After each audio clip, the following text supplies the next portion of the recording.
ஓம்.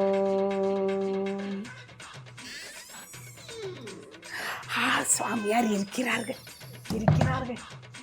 சுவாமி. ஓம். ஏதோ கண்டி மூடி வைத்திருக்கிறாரே சுவாமி. எங்கே இருப்பது?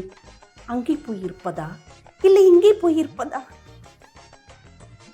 சரி, நாம் அங்கேயே போயிருப்போம். சுவாமி சுவாமி.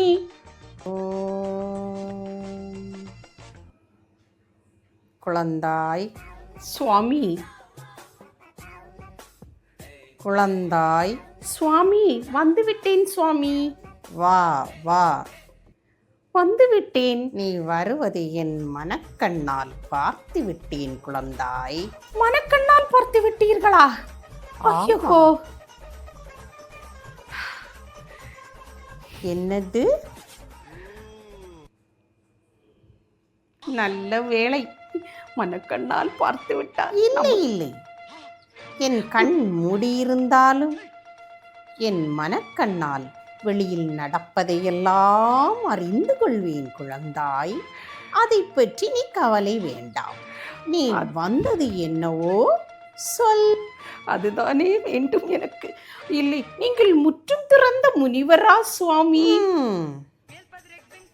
முற்றும் துறந்த முனிவரா? ஏதோ கொஞ்சம் திறந்திருக்கின்றேன். இல்லை சுவாமி, இல்லை இல்லை, முழுவதுமாக துறந்தேனா என்றால் சந்தேகம்தான். பரவாயில்லை சாமியும். என்ன குழந்தாய், வேடிக்கையாய் பேசுகிறாய்? இல்லை சுவாமி. சரி சரி, நீ வந்தது என்னவோ? வந்தது இல்லை, அதுவும் மனக்கண்ணால் எனக்கு தெரியும். அதுவும் தெரியுமா? இருந்தாலும் குழந்தாய்க்கு வேலை வேண்டுமே.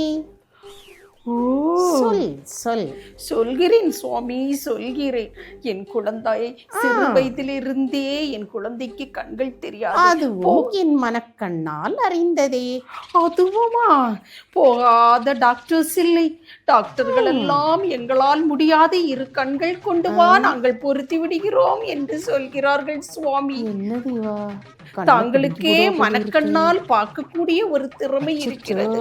அப்பொழுது உங்கள் கண்ணுக்கு இல்லை சுவாமி. சாமியாரா இருந்தா 2 வாசல் வச்சிருக்காங்க சுவாமி.